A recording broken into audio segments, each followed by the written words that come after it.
Hello and welcome back to school जी बेटा। पिछले वीडियो में हम लोग क्या कर चुके हैं, 7 चैप्टर यानी ट्रायंगल स्टार्ट कर चुके हैं, जिसके अंदर आपने क्या पढ़ा था, कॉन्ग्रुएंसी का कॉन्सेप्ट आप पढ़ रहे थे। ठीक है, तो उसमें आपको क्या है, कॉन्सेप्ट बताने के साथ साथ मैंने आपको 2 क्वेश्चंस भी करवा दिए थे, राइट, 7.1 के। तो अब हम करते हैं आगे के क्वेश्चंस। देखिए क्वेश्चन नंबर 3 क्या है। क्वेश्चन नंबर 3 है बेटा आपके पास कि ए बी और सी डी क्या है, आपके पास इक्वल परपेंडिकुलर्स हैं on the line segment A B, है ना। ए डी और बी सी, सॉरी, एक लाइन सेगमेंट है ए बी, है ना, और उसके ऊपर A D and B C क्या है, दो आपके पास इक्वल परपेंडिकुलर्स हैं to a line segment A B. अब हमें ये शो करना है कि सी डी बाइसेक्ट करता है, सी डी ये जो स्लांटिंग लाइन है ये बाइसेक्ट करता है ए बी को। दैट मीन्स ये जो ओ है ये आपका क्या है, मिड पॉइंट है ना। अगर ओ ये प्रूव हो जाता है कि मिड पॉइंट है तो हो गया, बाइसेक्शन भी प्रूव हो गया। लेकिन उसके लिए हम क्या करते हैं, क्या करना पड़ेगा कि मिड पॉइंट तो डायरेक्ट हमने पढ़ा नहीं है कि डायरेक्ट इसको हम मिड पॉइंट प्रूव कर दें, पर हाँ कुछ इस तरीके से जरूर प्रूव कर सकते हैं कि OB और OA क्या हो जाए, इक्वल हो जाए। ठीक है, OB और OA क्या हो जाए, इक्वल हो जाए। तो उससे हमें क्या मिलेगा, उससे ये मिलेगा कि O के ऊपर भी उतना ही पार्ट है, O के नीचे भी उतना ही पार्ट है, तो hence it is a mid point and the bisection is proved, right. और उसके लिए हमें किसकी हेल्प लेनी पड़ेगी, कॉन्ग्रुएंसी की। वो देखिए कैसे, हमने क्या कहा, वही कॉन्ग्रुएंसी में आपको दिखाना है, शो करना है, तो गिवन टू प्रूफ लिखना पड़ेगा। आपने गिवन लिखा क्या, आपको दिया है AD and BC equal perpendicular है, तो आप लिख लेंगे क्या, AD is equals to BC। Also AD क्या कर रहा है, परपेंडिकुलर है किस पे, AB पे। AD परपेंडिकुलर है AB पे, ऑल्सो BC क्या है, परपेंडिकुलर है AB पे, राइट। इतना ही गिवन है हमें। अब हमें टू प्रूव में क्या करना है, टू प्रूव में बाइसेक्शन प्रूव करना है। तो मैं इसको कुछ इस तरीके से ही लिख रही हूँ, that is OB is equals to OA। ठीक है, OB is equals to OA. Now let's start doing our proof. अब प्रूफ में हमें किसकी हेल्प लेनी पड़ेगी, हमें हेल्प लेनी पड़ेगी कॉन्ग्रुएंसी की। तो कॉन्ग्रुएंसी वाला काम करते हैं। हमने क्या कहा, इन ट्रायंगल, अब ट्रायंगल दो लेनी पड़ेंगी जो कि हमें क्वाइट विजिबल भी है। देखो एक तो ऊपर बन रही है, that is OBC and OAD, right. दोनों ट्रायंगल्स ले लेते हैं, OBC एंड ट्रायंगल OAD। ठीक है, OAD। नाउ अब जो हमें गिवन है वो हम लिख लेते हैं। हमें गिवन था AD और BC, right. AD is equals to BC। अब देखिए फिगर में ध्यान से, आपके पास दो परपेंडिकुलर है, दैट मीन्स दोनों ट्राइंगल्स में एक एक 90 डिग्री का एंगल है, राइट। तो यहाँ पर हम आप क्या लिखेंगे, that angle OBC, angle OBC is equals to angle OAD। क्या आएगा, ईच 90, राइट। नाउ अब तो क्या है, एक और चीज इसमें नोटिस करने वाली ये है कि यहाँ पर एक pair of vertical opposite angle का भी बन रहा है। देखो कौन सा, एक तो angle BOC and angle AOD, right. देखो angle BOC, angle BOC is equals to angle AOD, right. अब यहां पर रीजन लिखना है vertical opposite angles, vertical opposite angles, right. So this implies, अब यहां पर मुझे आउट ऑफ 6 एलिमेंट्स मुझे 3 एलिमेंट्स क्या मिल गए हैं, इक्वल मिल गए हैं, और यही तो चाहिए कॉन्ग्रुएंसी के लिए। इतना ही इनफ है कॉन्ग्रुएंसी के लिए, तो राइट। तो हम क्या कहेंगे, this implies triangle OBC is congruent to triangle OAD। Now let's check the correspondence, है ना। कॉरेस्पॉन्डेंस चेक करना बहुत जरूरी है, आपको मैंने पहले भी बताया था कि नेमिंग का हमें ध्यान रखना है। नाउ लेट्स चेक, क्या AD और BC इक्वल है, AD और BC बिल्कुल इक्वल है। नाउ एंगल B और एंगल A भी इक्वल है, और एंगल AB, यानी कॉरेस्पॉन्डेंस सही बन रहा है, दैट मींस ये हमारा सही है ना। तो लेकिन कौन सा क्राइटेरिया यूज किया है वो भी हमने लिखना है, दैट इज बाय। अब बता दीजिए कौन सा क्राइटेरिया, हम अभी तक कौन कौन से पढ़ चुके हैं, 3 क्राइटेरिया पढ़ चुके हैं। कौन से, SAS यानी साइड साइड एंगल और एंगल एंगल साइड। अब यहाँ पर जो दो एंगल है और एक साइड है, देख लेते हैं, अगर ये क्या है, कंक्लूड या इंक्लूडिंग साइड है तो क्या हो जाएगा, AS से, अगर नहीं है तो AAS। देखिए अब एंगल क्या है, BO पे बन रहे हैं दोनों, और सिमिलरली AO पे बन रहे हैं, और साइड मुझे क्या बन रही है, AB। तो दैट मींस साइड का कोई रिलेशन नहीं है एंगल्स के साथ, एंगल इसके साथ इंक्लूडिंग नहीं है, तो हम कहेंगे बाय AAS कॉन्ग्रुएंसी रूल हम इसको कॉन्ग्रुएंट कह सकते हैं। समझ में आया इतना? Now let's do the part जो कि अब हमारा क्या बच जाता है, क्योंकि हमें टू प्रूव करना था OB is equals to OA. Now if this triangle is congruent to this, तो कॉरस्पॉन्डिंग पार्ट्स भी इक्वल होंगे. This implies OB is equals to OA. ठीक है, समझ में आया कि OB जो है वो किसके बराबर हो जाएगा बेटा? OA के बराबर. And reason will be by CPCT, यानी corresponding parts of congruent triangles. Corresponding parts of congruent triangles. Now let's check कि आपने ओबीसी जो लिया है बेटा, आप चाहो तो इसको ओएडी भी कर सकते हो, क्योंकि ये जो ट्राइंगल है इसके पार्ट्स क्या है? बीसी और ओएडी. आप इसको जरूर चेक कर लेना. ओबीसी कहाँ बन रहा है आपके पास? ओ ओबीसी, यानी कि ओबीसी इसी ट्राइंगल का पार्ट है. तो बस यही चेंज करना है, BC is equal to 80, doesn't matter, आप इसको कैसे मर्जी भी कर सकते हो. ठीक है, now let's move to next question. ये तो हो गया है आपका, प्रूव करना था और ये प्रूव हो भी गया. अब कर लेते हैं नेक्स्ट. देखो क्या है नेक्स्ट क्वेश्चन. नेक्स्ट क्वेश्चन है फोर्थ, दैट इज, अब आपको यहाँ एक फिगर दिख रही होगी. देखो यहाँ पर लिखा है L and M are two parallel lines intersected by another pair of lines that is P and Q. यानी टोटल आपको 4 पैरेलल लाइंस गिवन है. ठीक है, कौन कौन सी? L, M, P, Q, है ना. L और M भी पैरेलल है, P और Q भी पैरेलल है, बट वो एक दूसरे को इंटरसेक्ट कर रही हैं. और वो कौन से पॉइंट्स पर कट कर रही हैं? A, B, C, D, in points पर कट कर रही है. अब देखो फिगर में हमें ये शो करना है कि ABC is congruent to triangle CDA. भाई प्रूव करना है तो लिख लेते हैं अपना. ठीक है, हमने क्या किया, गिवन में लिख लिया. गिवन में हमें ये गिवन है कि लाइंस कौन कौन सी पैरेलल है, बस वही लिखना है हमें. गिवन लिखा मैंने, that is L parallel to M and P parallel to Q. ठीक है, नाउ टू प्रूव में क्या आएगा आपके पास? टू प्रूव में आएगा कौन सा? कि ट्राइंगल जो भी आपको गिवन है, ये तो एज इट इज ही गिवन है, तो इसको आप एज इट इज लिख लो. Triangle ABC is congruent to triangle CDA. ठीक है, समझ में आया? अब प्रूफ पे आ जाते हैं. प्रूफ पे कि ट्राइंगल ABC कॉन्ग्रुएंट प्रूफ करना है CDA में, यानी इन दोनों ट्राइंगल्स के मुझे कोई 3 एलिमेंट्स इक्वल चाहिए. अब 3 एलिमेंट्स कैसे आएंगे? देखो, अब जो गिवन है उसी की हेल्प लेनी है. जैसे कि एज L पैरेलल है M के, एंड क्या, अब अगर देखो L और M पैरेलल है और AC क्या है? Transversal. And AC is a transversal. AC is a transversal. दो लाइंस पैरेलल हैं, एक ट्रांसवर्सल है, तो क्या मुझे पेयर ऑफ अल्टरनेट एंगल्स या कॉरस्पॉन्डिंग एंगल्स का कुछ मिल सकता है? राइट. अब देखो ध्यान से कि लाइंस आपके पास L और M है, कुछ इस तरीके से हॉरिजॉन्टल लाइंस को ध्यान से देखना, और AC ट्रांसवर्सल है. राइट, AC ट्रांसवर्सल है अगर, तो पैरेलल लाइन एंड ट्रांसवर्सल के बीच में एंगल क्या बन रहा है आपके पास? Angle DAC. Angle DAC is equals to ACB बन रहा है. राइट, और ये दोनों कैसे बना रहे हैं? Alternate. Angle DAC is equals to angle ACB, alternate angles. क्या आप ऑल्टरनेट इंटीरियर एंगल्स में मेंशन कर सकते हैं? Doesn't matter. ठीक है, नेक्स्ट आ जाओ. अगेन क्या आएगा? P पैरेलल है Q के, and AC is a transversal. AC is a transversal. ठीक है, AC ट्रांसवर्सल है.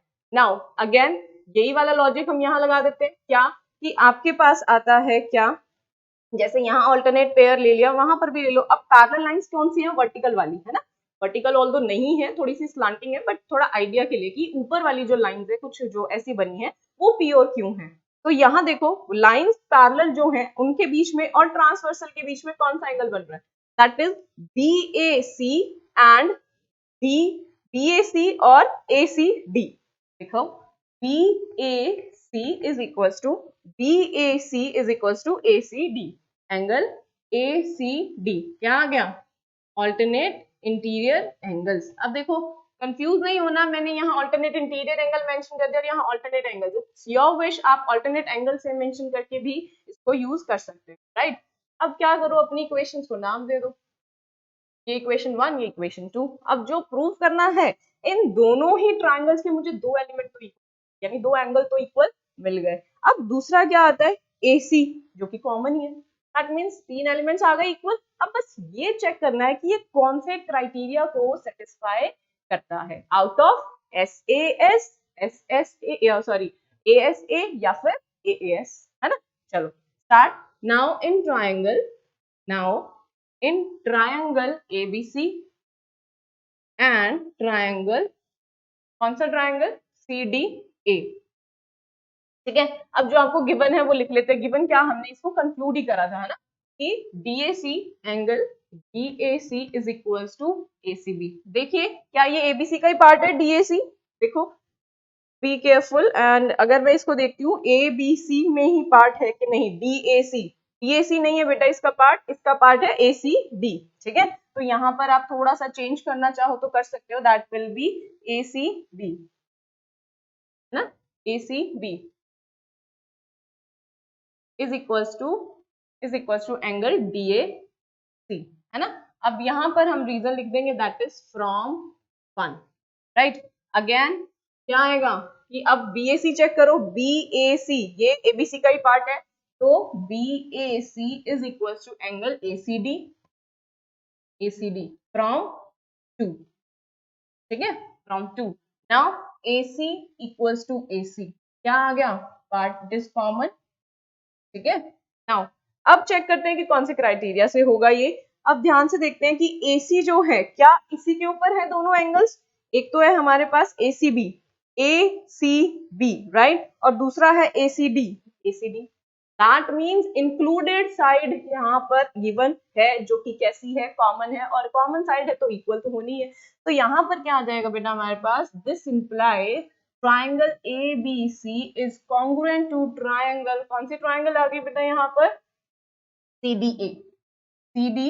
कौन सा क्राइटेरिया यूज किया, बाय, यहाँ पर कितने, दो angle, that means ASA congruency rule से हमने इनको क्या प्रूव कर दिया, कॉन्ग्रुएंट प्रूव कर दिया। यही तो करना था, done, question is finished, hence proved. ये हेंस प्रूव्ड वाला पार्ट बहुत इंपॉर्टेंट है बेटा, it signifies that your question ends here, right. तो इसको लिखना नहीं भूलना है, लिख लेना यहाँ पर हेंस प्रूव्ड, और यहाँ पर भी, क्लियर। चलो let's do the next question. अब देखो question number 5, it says line L is the bisector of an angle A and B is any point on L, ठीक है। यानी एक लाइन है L लाइन है, और वो बाइसेक्टर है एंगल A का। ये आपको फिगर में एंगल A दिख रहा है ना, तो इसका क्या है, बाइसेक्टर है, दैट मींस एंगल कौन सा, QAB इक्वल है किसके, PAB के, राइट। नाउ अब उसके बाद कहा कि BP and BQ are perpendicular from the point B। अब B पॉइंट से मैंने परपेंडिकुलर ड्रॉ कर दिए BP and BQ on the arms of this angle, A angle की आर्म्स पे। शो दैट, देखो क्या शो करना है, इसमें आपको 2 पार्ट शो करने हैं। Show that triangle APB is congruent to triangle AQB, यानी अब इस लाइन और एंगल्स की वजह से आपको दो ट्राइंगल्स बनती हुई दिख रही हैं, that is APB and AQB, ठीक है। ये दोनों ट्राइंगल्स आपके पास बन रही हैं, और इनको आपने क्या प्रूव करना है, कॉन्ग्रुएंट प्रूव करना है, राइट। अब कॉन्ग्रुएंट कैसे प्रूव करना है, अगेन आउट ऑफ 6 एलिमेंट्स आपने सिर्फ 3 एलिमेंट्स को क्या है, इक्वल प्रूव करना है। और मुझे क्लियरली एक चीज दिख रही है, क्या, कि दोनों ही ट्राइंगल्स में क्या है, एक 90 डिग्री का एंगल है, और एंगल A दोनों में आ रहा है, और वो भी कैसा आ रहा है, बाइसेक्ट होकर के आ रहा है। यानी कि ये मुझे गिवन है कि ये जो लाइन L है ये बाइसेक्ट कर रही है पूरे के पूरे एंगल A को, तो दैट मींस ये जो एंगल बन रहा है दोनों वो भी इक्वल है। और एक जो लाइन है दैट इज B, यानी मैं कहूँ AB, ये कॉमन है, और इस AB का इन दोनों एंगल से कोई एक जैसा रिलेशन नहीं है, यानी इंक्लूडेड साइड हो गया प्रूफ AAS से, है ना, ठीक है। देखो उसके बाद आपने ये प्रूफ करना है BP एंड BQ के बाद में बात करनी है, उसको देखो कैसे करना है। सबसे पहला काम हमारे पास क्या आया, गिवन टू प्रूफ लिखा। गिवन में हमने क्या लिखना है, जो भी हमें गिवन है, हमें ये गिवन है कि एंगल जो है वो बाइसेक्ट हो रहा है, एंगल A बाइसेक्ट हो रहा है लाइन L की हेल्प से, तो हम लिख लेते हैं क्या, ये एंगल BAQ या angle QAB is equals to angle PAB, ठीक है, is equals to PAB। Now proof क्या करना है, ऑल्सो हमें दिया हुआ है BP and BQ are perpendicular, ये भी आपने मेंशन करना है। BP क्या है, परपेंडिकुलर है, किस पे है BP, AP पे, राइट। BP क्या है, परपेंडिकुलर है AP पे, एंड BQ परपेंडिकुलर है किस पे, AQ पे, राइट। समझ में आया।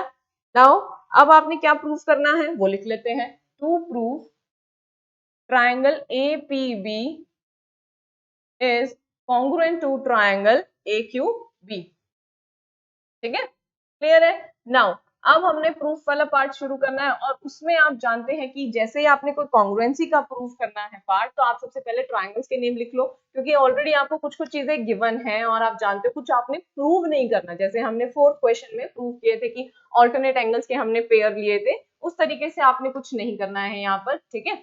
अब देखो, इन ट्रायंगल APB एंड कौन सी ट्रायंगल AQB, राइट। नाउ हमें क्या करना है, हमें ये पता है कि AB तो हमारे पास क्या है, कॉमन है, लिख लेते हैं, ठीक है। AB is equals to AB which is common, ठीक है। और एक हमें गिवन है कि एंगल बाइसेक्टर है, L द लाइन बाइसेक्टर है, तो कि वो भी हमें गिवन है, that is angle QAB is equals to angle PAB, ये हमें गिवन है, रीजन साथ साथ लिख लिया हमने। और उसके बाद हमने क्या लिखना है, उसके बाद हमें एक चीज और पता है, that is angle P is equals to angle Q, angle P is equals to angle Q each 90 degree. हो गया प्रूव बाय AAS। तो हम क्या लिखेंगे, this implies triangle APB, sorry यहाँ पर क्या आएगा, AP is congruent to triangle AQB, कौन से रूल से, बाय AAS कॉन्ग्रुएंसी रूल, ठीक है, समझ में आया। एंड दिस अगेन इंप्लाइज, ये क्या इंप्लाई करता है कि PB एंड PQ क्या है, इक्वल है, या मैं कहूँ PB और QB, BP BQ ये भी इक्वल है। This implies BP is equals to BQ, क्यों हो जाएंगे ये equal, by typicity corresponding parts of congruent triangles and hence proved। यही तो प्रूव करना था, देखो सेकंड पार्ट में यही था ना। अब सेकंड पार्ट को एक तरीके से और भी मेंशन किया हुआ है, क्या, B is equidistant from, कहां से, B is equidistant from the arms of angle A। अगर ये इस तरह से लैंग्वेज में आता है तो भी हमें घबराना नहीं है। इक्विडिस्टेंट का मतलब होता है कि ये इक्वल दूरी पर है, ये इक्वल डिस्टेंसेस पर है, ठीक है, इक्वल डिस्टेंसेस पे है, इसका मतलब जितना दूर ये Q से है उतना ही दूर P से है। तो सेंस बन रहा है ना कि BQ एंड BP, मुझे पूछा हुआ है कि BP एंड BQ इक्वल है या नहीं, राइट। तो हेंस प्रूव्ड, खत्म हो क्वेश्चन। नेक्स्ट क्वेश्चन देखो क्या है, क्वेश्चन नंबर 6। क्वेश्चन नंबर 6 है, in figure 7.21 AC is equal to AE, यानी एक फिगर आपको गिवन है, इसमें कहा है कि AC जो है, AC देखो कहाँ है, ऑल्दो एंगल्स में आपको मार्क भी किया हुआ है, AC जो है वो बेटा AE के इक्वल है, AB जो है वो AD के इक्वल है, AB जो है वो AD के इक्वल है, and angle BAD is equal to EAC, show that BC is equal to, BC कहाँ है आपके पास, नीचे वाली साइड पे, BC is equal to DE, DE यानी ये वाला, ये इधर, हमें ये प्रूव करना है। अब वही बात है, देख लेते हैं कि ये जो BC है और DE है कौन सी ट्रायंगल्स का पार्ट बन रहे हैं, तो हम उन ट्रायंगल्स को कॉन्ग्रुएंट प्रूव कर दें तो इक्वालिटी का कॉन्सेप्ट अपने आप आ जाता है, राइट। देखो अब जो गिवन है वही हम अपना लिख लेते हैं, क्योंकि यहाँ पर भी हमें प्रूव करना है तो गिवन टू प्रूफ लिखना बनता है। गिवन हमें है AC is equal to AE, comma AB is equals to AD, right, and angle BAD is equals to angle EAC, ठीक है। अब प्रूफ क्या करना है, प्रूफ करना है BC is equals to DE, BC is equals to DE, right। अब हम कर लेते हैं अपना प्रूफ वाला पार्ट। प्रूफ वाले पार्ट में देखते हैं पहले कुछ प्रूफ करना है या नहीं करना है। देखिए अब मुझे कौन सी ट्राइंगल कंसीडर करनी पड़ेगी, उसके लिए मुझे ये देखना है कि BC एंड DE कौन से ट्राइंगल्स का पार्ट है। देखो BC अगर मैं ध्यान से देखूं तो it is a part of triangle ABC, है ना, ट्राइंगल ABC, ये देखो मैं इधर रफ में लिख रही हूँ, ट्राइंगल ABC। एंड DE की अगर हम बात करते हैं तो DE पार्ट है आपका ADC, ADE, ठीक है, इस ट्राइंगल का पार्ट है ADE, राइट। अब गिवन क्या है हमको देख लेते हैं, AC और AE गिवन है, देखो कॉरेस्पॉन्डिंग पार्ट्स की अगर हम बात करें तो AC और AE तो इक्वल है। नेक्स्ट आपको AB और AD भी गिवन है। अब एंगल है AA, यानी जो एंगल है कॉरेस्पॉन्डेंस भी देखो सही बन रहा है हमारे पास ट्राइंगल्स का, कि कौन सा एंगल है BAD और EAC आपको इक्वल है। अब एंगल का थोड़ा सा चेंज करना पड़ेगा, क्योंकि मुझे इस ट्राइंगल का ए एंगल जो है वो कंप्लीटली इक्वल गिवन नहीं है सेकंड ट्राइंगल जो मैंने कंसीडर किया है, राइट। अब इसके अंदर थोड़ा सा पार्ट आप देखो ध्यान से कि एक छोटा सा पार्ट है, दैट इज एंगल DAC, वो मिसिंग है ना, वो एंगल क्या है, मिसिंग है, और बाकी सभी चीजें हमें गिवन है। तो देखो if I add angle DAC to the angle BAD, यानी इस एंगल में, है ना, देखो अभी ध्यान से मैं लिखती हूँ, as angle BAD is equals to angle EAC, ये मुझे गिवन है, ठीक है। अब मैंने क्या किया, दोनों तरफ DAC को ऐड कर दिया, this implies angle BAD plus angle DAC, DAC is equals to angle EAC plus BAC, दोनों तरफ क्या है, मैंने इक्वल क्वांटिटी को ऐड कर दिया, क्योंकि ये दोनों क्या है, इक्वल है, तो इस तरीके से हम इसके अंदर चेंजेस कर सकते हैं। अब फर्क क्या पड़ा, देखो जैसे ही मैंने BAD में DAC को ऐड कर दिया, तो ये क्या बन गया बेटा, ये पूरा एंगल बन गया क्या, BAC, एंगल BAC बन गया। इधर देखो EAC में जैसे ही DAC को ऐड किया, ये पूरा एंगल बन गया क्या, EAD, दिस इंप्लाइज EAD, बन गया ना। अब इससे हमें क्या फायदा हो गया कि ये दोनों एंगल्स जो है वो इन ट्राइंगल्स का पार्ट है, हो गया प्रूफ। देखो now in triangle ABC and triangle ADE, ठीक है, दोनों ट्राइंगल्स मैंने ले ली, ठीक है। Now I have taken two triangles, अब जो हमें गिवन है वो लिख लेते हैं। AC is equals to AE मुझे गिवन है, नेक्स्ट है AB is equals to AD, वो भी गिवन है, एंड ये दोनों आपको गिवन है, तो रीजन आपका क्या है, गिवन। नेक्स्ट हमने लिखा क्या, BAC is equals to EAD, ठीक है, समझ में आया, EAD। नाउ अब हमने क्या लिखा, इसको अभी प्रूव किया है, प्रूव्ड अर्लियर, प्रूव्ड अबव, या फिर इसको हम ऐसे भी लिख सकते हैं, इस इक्वेशन 1 फ्लैश करके लिख रही हूं मैं, फ्रॉम 1। आप कोई भी मेथड अडॉप्ट कर सकते हैं इसका रीजन लिखने के लिए, प्रूव्ड अबव भी राइट है, अगर इक्वेशन का नाम दे देते हो तो फ्रॉम 1 भी लिख सकते हो। नाउ आई हैव 2 एलिमेंट्स जो कि साइड्स हैं, और एक एलिमेंट है एंगल। अब एंगल इंक्लूडेड है या नहीं, देखो फिर से, AC और AB, AC और AB दोनों में ही आपके पास एंगल एक तो कॉमन आ रहा है, क्योंकि वर्टेक्स कॉमन आ रहा है, AB एंड AC के बीच में ही बन रहा है क्या, BAC, तो दैट मींस दूसरा भी ऐसा ही कुछ बनना चाहिए फॉर यूजिंग कौन सा, SAS क्राइटेरिया, ठीक है। देखो यहाँ पर इसके अंदर हमारे पास जो गिवन है AE और AD, that's done, very fantastic, है ना। तो इसका मतलब क्या हो गया कि हमें इंक्लूडेड एंगल ही गिवन है, जो ये दोनों साइड्स का पेयर मुझे इक्वल गिवन है, इन्हीं का मुझे क्या है, इंक्लूडेड एंगल गिवन है। तो देखो क्या करेंगे हम, this implies triangle ABC is congruent to triangle ADE, ठीक है, ट्राइंगल ADE कैसे, by which method I have, या विच कॉन्ग्रुएंसी रूल मैं यूज कर रही हूँ यहाँ पर, SAS कॉन्ग्रुएंसी रूल, राइट। अब हमें प्रूव क्या करना था, हम तो यहाँ पर आ गए, हमने ये प्रूव कर दिया, प्रूव करना था BC is equal to DE। Now see, क्या BC और DE corresponding parts in congruent triangles के हैं, तो that means this implies BC is equal to DE, right, BC is equal to DE, यहाँ पर मेरे पास क्या आ जाता है, by corresponding parts of congruent triangles, ठीक है, प्रूफ यही तो करना था, हेंस प्रूफ। अब इस क्वेश्चन में जो आपका मेन पार्ट था वो ये था कि बेटा आप एंगल को कैसे इक्वल लेके आ सकते हो, तो ध्यान क्या रखना था कि सिर्फ ये जो छोटा सा पार्ट है ये दोनों तरफ ऐड कर दो, तो आपका कंप्लीट एंगल बन जाता है, ठीक है। चलो now let's move to next question.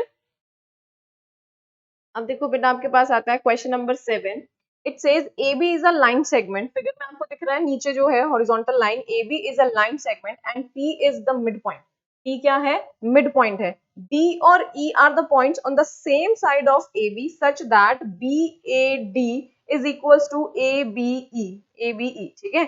आपको ये दे रखा है कि D और E क्या है, on the same side of the line AB, ये दोनों ऐसे पॉइंट हैं सच दैट BAD एंगल देखो कहाँ बन रहा है, BAD यानी ये वाला एंगल, और दूसरा एंगल है ABE, ABE, यानी एंगल ए और एंगल बी आपको क्या है, इक्वल दिए हुए हैं। नेक्स्ट आपको गिवन क्या है बेटा, ये कहता है कि EPA, जो कि फिगर में आपको एंगल बना हुआ है, EPA is equal to DPB।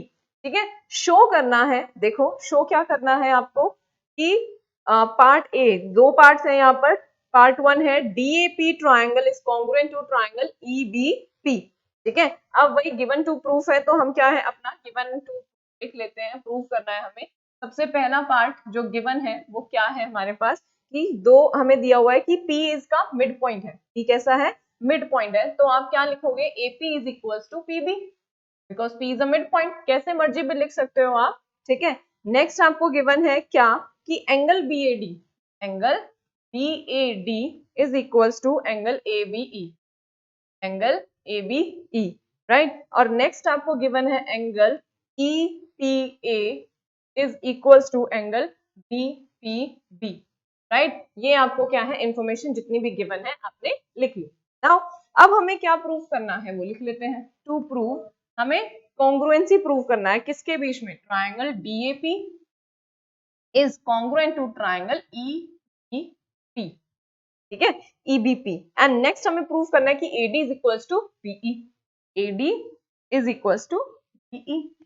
ठीक है, पार्ट 1 एंड पार्ट 2 करके आप लिख सकते हैं। नाउ प्रूफ में क्या आता है बेटा, देखो अब हमें क्या है, कॉन्ग्रुएंसी प्रूव करना है, तो कॉन्ग्रुएंसी के लिए हमें क्या, 3 एलिमेंट्स चाहिए। और अगर हम ध्यान से देखें तो 3 एलिमेंट्स मुझे यहाँ गिवन भी है, बट देखना क्या है, क्या ये तीनों एलिमेंट्स इन्हीं दोनों ट्राइंगल्स के पार्ट है, इन्हीं दोनों ट्राइंगल्स के एलिमेंट्स हैं या नहीं। अब फर्स्ट ऑफ ऑल अगर मैं DAP ट्राइंगल देखती हूँ, देखो DAP में ट्राइंगल मुझे एंगल A और दूसरा है मुझे DPB, सॉरी ये वाली ट्राइंगल है EBP। इन दोनों ट्राइंगल जो आपकी स्लांटिंग बन रही है ना, स्लांटिंग ट्राइंगल्स बन रही है, इसमें एंगल A और एंगल B तो मुझे गिवन है, AP is equal to PB given है। अब नेक्स्ट जो आता है बेटा वो ये है कि एंगल जो P है, जो जितना मार्क किया हुआ है ना उतना ही इक्वल गिवन है, एक्स्ट्रा में नहीं गिवन। एक्स्ट्रा में क्या होगा कि DPA, एंगल DPA पूरा पार्ट है, और वैसे ही दूसरी ट्राइंगल में EPB पार्ट है।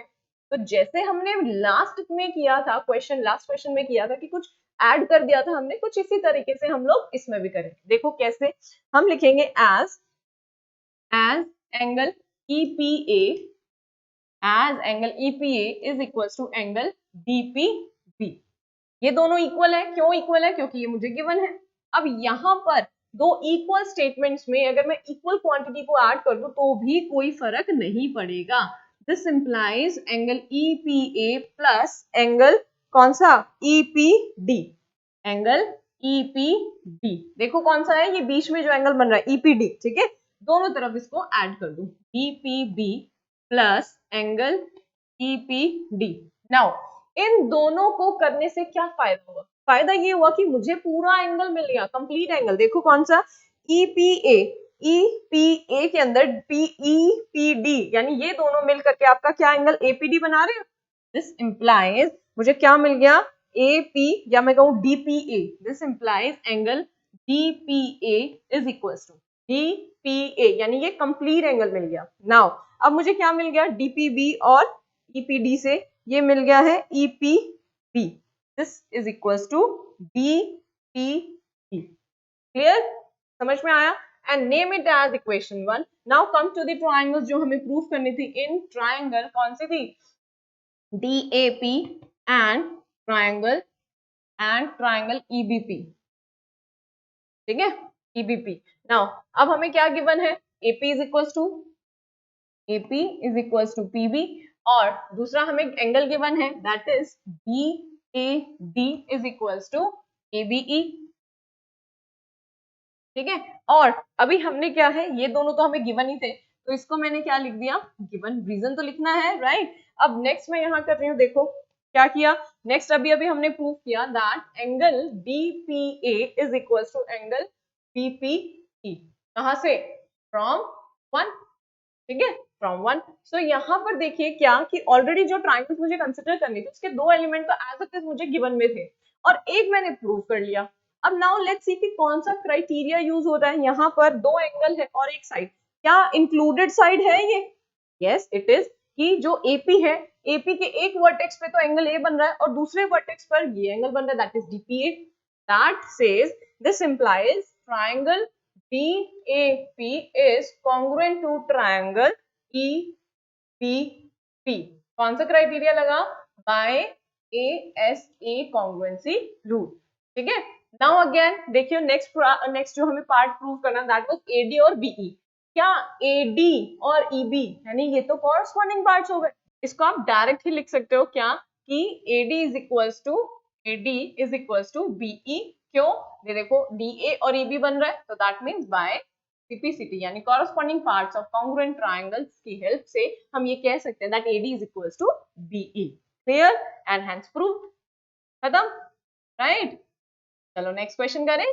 Let's move to the next question and it is very important है ना. जो नेक्स्ट क्वेश्चन है बेटा देखो क्या है, ये बहुत ही इंपॉर्टेंट है, मार्क कर लेना इसको इंपॉर्टेंट. देखो क्या है इसमें लिखा है, in a right triangle ABC. एक ट्राइंगल है ABC जो कि किस पे बनी हुई है? Right angle at C. C पे 90 डिग्री एंगल है और हमें कहा गया है क्या कि M is the mid point of hypotenuse AB. M क्या है? हाइपोटेन्यूज का मिड पॉइंट है, that is AM is equals to MB.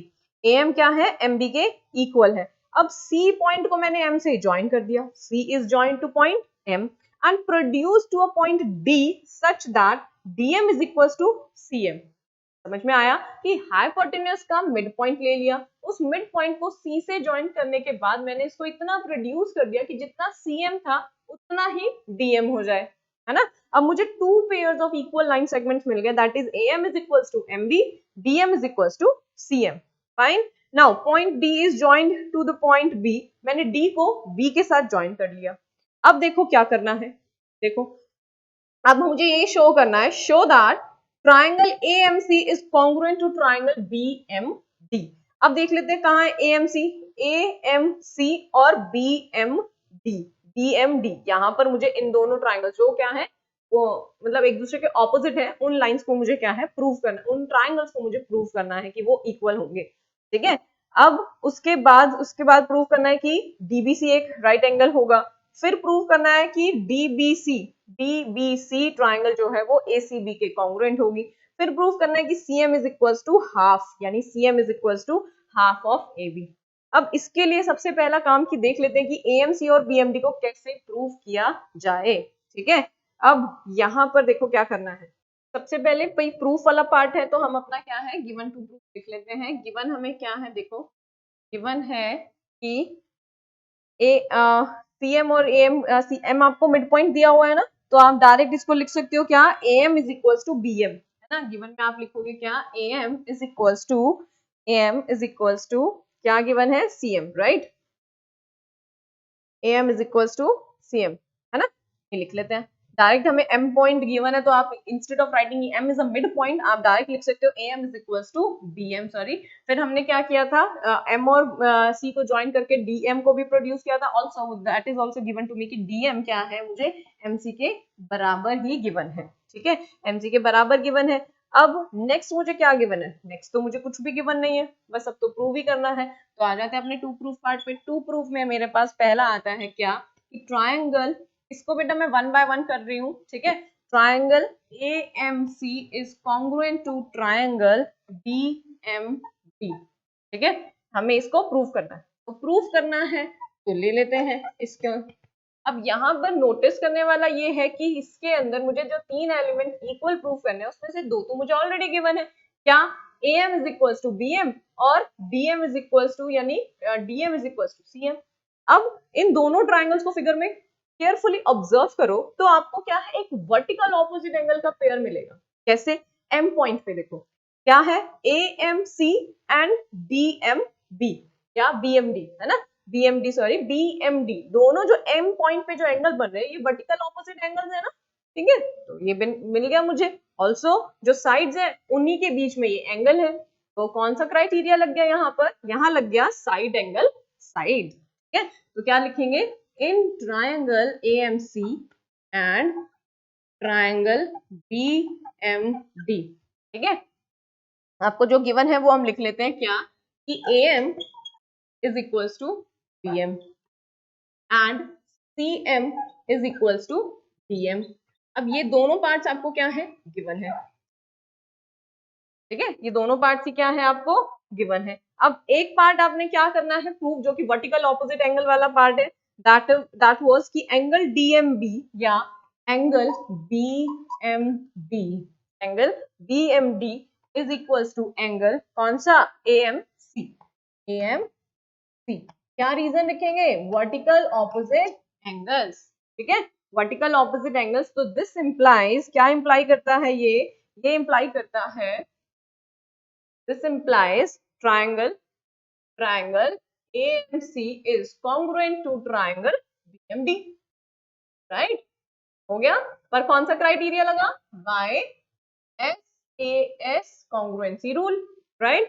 Next जो पार्ट हमें प्रूव करना था बेटा वो है DBC is a right angle. अब इसके लिए देखो क्या करना पड़ेगा, इसके लिए आपको एक चीज प्रूफ करनी पड़ेगी, या मैं कहूँ इन्हीं की हेल्प लेनी पड़ेगी, क्या कि ये जो दोनों ट्राइंगल्स हैं यहाँ पर हम क्या कहेंगे कि एक ऑल्टरनेट एंगल्स का पेयर प्रूफ कर देंगे, सो दैट कि मुझे डीबी और एसी क्या मिल जाए, पैरेलल मिल जाए, डीबी और एसी क्या मिल जाए, ऑल्दो दिस इंप्लाइज क्या, यहाँ से मुझे क्या मिल गया, एसी किसके इक्वल है, बीडी के इक्वल है, ऑल्सो ऑल्सो ऑल्सो एंगल। अब हमें एंगल देखना है, एंगल देखो कौन सा, कि मुझे क्या करना है, बीडी और एसी को पैरेलल भी प्रूव करना है। अगर पैरेलल प्रूव करना है and if I take any transversal line, या मैं कहूँ कि ये जो ए बी लाइन है बेटा इसको आपने ट्रांसवर्सल ट्रीट कर लो, तो आप क्या कहोगे कि angle DBM, this implies angle DBM is equals to, DBM is equals to कौन सा angle, M A C, M A C, ठीक है, एम ए सी। ये आपके पास क्या आ गया, एक ऑल्टरनेट एंगल आ गया,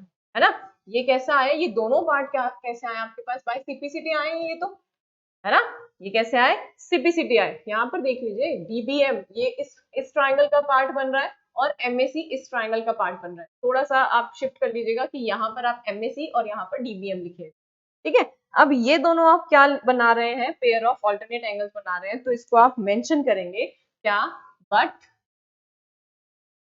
they are alternate angles, they are alternate angles, so this implies, क्या imply कि AC पैरेलल है BD के, AC पैरेलल है BD के। अगर AC पैरेलल है BD के तो क्या BC जो लाइन है बेटा वो भी तो ट्रांसवर्सल की तरह एक्ट कर रही है, राइट, BC क्या है, ट्रांसवर्सल के जैसे एक्ट कर रही है। तो अब क्या लिखोगे, नाउ AC, ये जो आपने अभी प्रूव किया AC पैरेलल है BD के and BC is a transversal, and BC is a transversal, ठीक है, BC is a transversal। अब नाउ आपको क्या प्रूव करना बेटा, जो सेकंड पार्ट है वो ये प्रूव करना था कि DBC एंगल जो है, कौन सा एंगल, DBC था, यही था, angle DBC is a right angle, यही प्रूव करना था।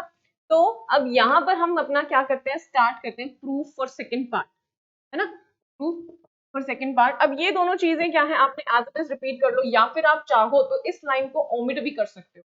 आपने बस यहाँ तक किया and then you can start your proof to and you will say as AC क्या है, पैरेलल है किसके, BD के, है ना। इसको आपने इक्वेशन 1 आपने कहीं नेम दिया है इस क्वेश्चन में, नहीं कहीं पे नहीं दिया, आपने इस इक्वेशन 1 नाम दे देना है, फ्रॉम 1 इसके रीजन में लिख देना है कि हमने 1 इक्वेशन की हेल्प से AC को पैरेलल कह दिया, है ना। एंड अगेन आपने क्या लिखा कि BC is a transversal, BC क्या है, ट्रांसवर्सल है, ठीक है, BC ट्रांसवर्सल है। तो क्या हम को इंटीरियर एंगल्स का कॉन्सेप्ट यूज कर सकते हैं, को इंटीरियर एंगल्स, या मैं कहूं angles on the same side of the transversal are supplementary, so this implies, अब हम यहाँ पे एंगल्स के नेम लिख लेंगे क्या, कि angle DBC, this implies angle DBC plus कौन सा angle, ACB is equals to 180 degree. क्या लिखेंगे रीजन, को इंटीरियर एंगल्स भी लिख सकते हैं, या फिर आप ऐसे रीजन भी स्टेट कर सकते हो, angles on the same side of a transversal, same side of a transversal, ठीक है, ये हमने मेंशन किया। और उसके बाद हम ये जानते हैं कि ACB तो कैसा एंगल है, 90 डिग्री का है, क्योंकि हमें ये तो गिवन है ना, अभी बताया था क्या कि ABC एक राइट एंगल ट्राइंगल है, right angle let's see, question में था ना। अभी इसको भी हम क्या है, इसको लिख देंगे कि angle C is equals to 90 degree, है ना, गिवन में आपने ये मेंशन करना है। बट यहाँ पर लिख दीजिए क्या, but angle ACB is equals to 90 degree, so this implies angle DBC क्या है आपके पास 90 डिग्री हो गया, और यही तो प्रूव करना था, hence proved, राइट? समझ में आया? तो यानी सेकेंड पार्ट तो आपका यहाँ प्रूव हो गया, और जो फर्स्ट पार्ट आपने किया था दैट वाज हियर, तो यहाँ पर भी hence proved बिल्कुल मेंशन करना है, ठीक है? उसके बाद से आप ये कर सकते हो, no problem in that, but जहां पर आपका पार्ट खत्म होता है प्लीज मेंशन देयर, ओके? चलो अब हमें करना है third part, let's move to the third part.